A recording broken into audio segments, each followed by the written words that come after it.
Hi guys, today we're going to take a look at page 20 of the Unit 4 Classwork packet. Sorry, I forgot what unit we're in.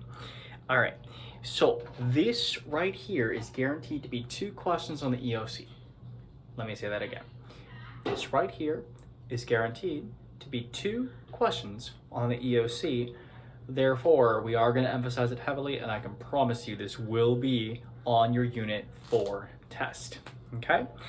Now, as a reminder, we need to know the difference between parallel and perpendicular lines in terms of slope criteria. So let me write that down for a second, just to keep that as reference. All right, so parallel means same slopes, right? By contrast, perpendicular meant opposite reciprocals. In other words, flip it upside down and change the sign. So, when we want to write the equations of parallel and perpendicular lines, the vast majority of the time, the most efficient way to do so is by using what we call point-slope form. Okay, this should be familiar to you from earlier in this unit, and also from Algebra 1, right? But this form right here, y minus y1 equals m, parentheses, x minus x1, is extremely important in order to be able to write these equations. So why don't we take a look at a few of these, shall we? Okay, let's take a look first at example number 10. Okay, so we're going to take a look at example number 10. Now, number 10 is really nice for one reason. And the reason it's really nice is, guess what? They already give you this equation right here in slope-intercept form. That's super awesome because that means we're not going to have to solve an equation in order to be able to identify the slope. The slope's right there for me. When they give you this point right here, okay, the point that the line passes through, I want you to label it as x1, comma, y1. That's going to help you figure out where exactly you need to plug in the context of the point-slope form equation. All right, most important thing here is reading the problem. What keyword am I looking for? I'm looking to see whether it says parallel or perpendicular. Take a look with me. What does it say? It says parallel. So parallel means I'm looking for the same slope. So let's first identify the slope here. When I'm given slope-intercept form, the slope is the coefficient of the x. In other words, it's the number that comes right before the x, right? So in this case, the slope is -5/2. So I'm going to write that over here. M equals -5/2. So guess what, guys?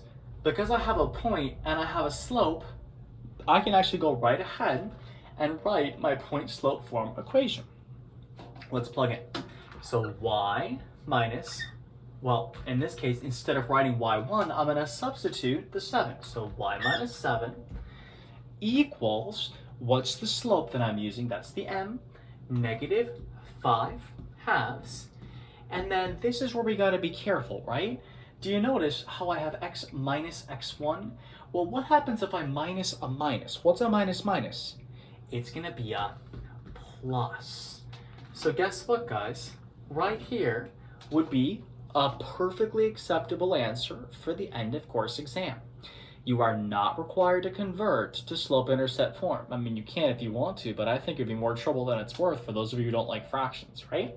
So again, this right here would be perfectly acceptable for the end of course exam and for a unit test. All right? Okay, with that being said, let's take a look now at an example of a perpendicular problem, okay? And for that, we're going to take a look at example number 13. Okay? You guys should already know all that information, so you don't need the little cheat sheet up there. Let's take a look now at number 13. All right?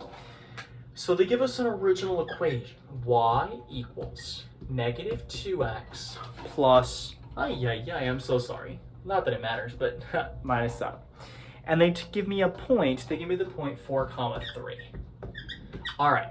Now, first things first.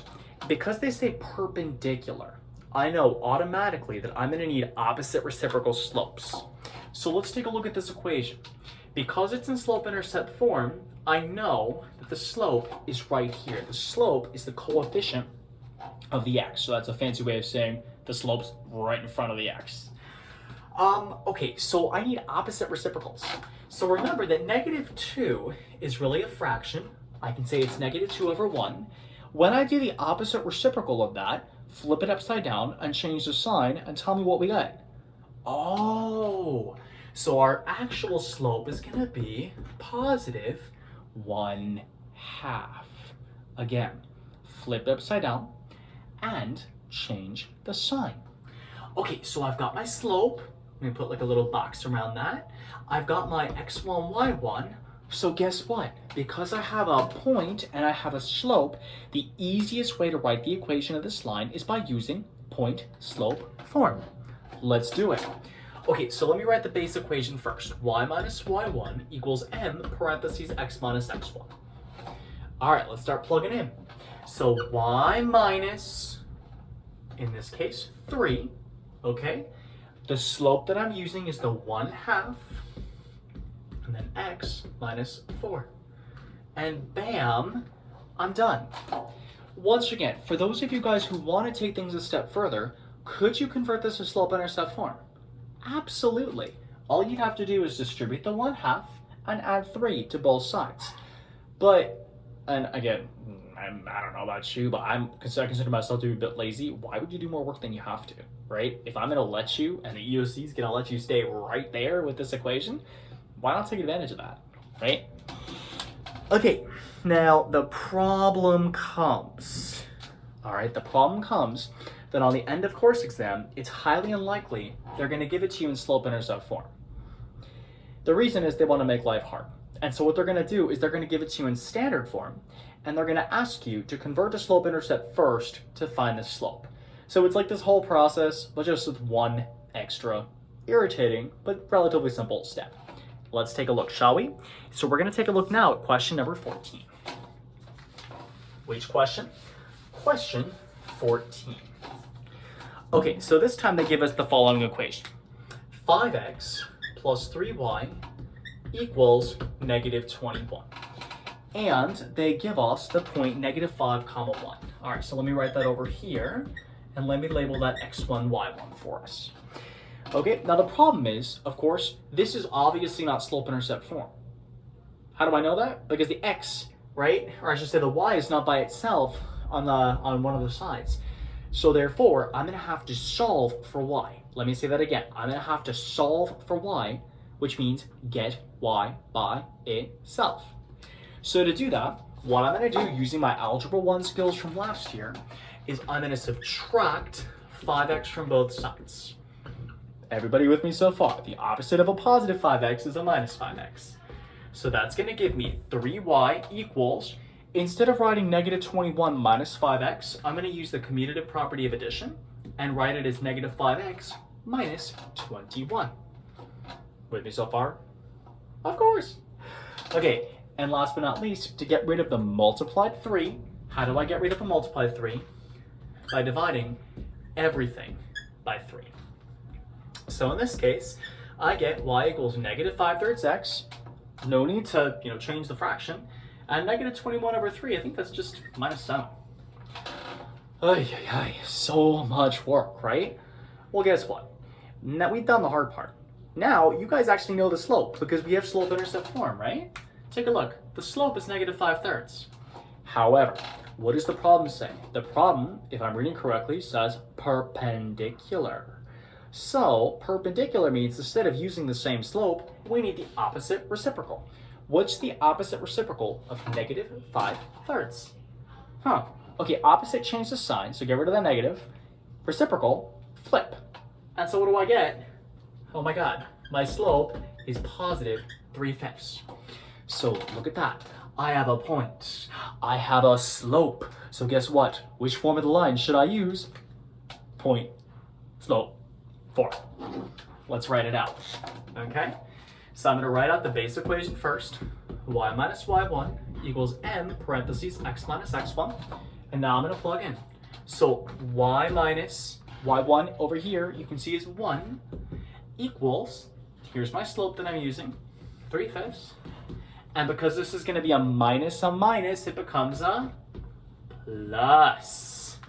And that, my dear friends, I would be allowed to leave if if I wanted to, on the EOC or on a unit test, unless it specifically asks for slope intercept form, in which case, yes, you should distribute. Now, a word of caution.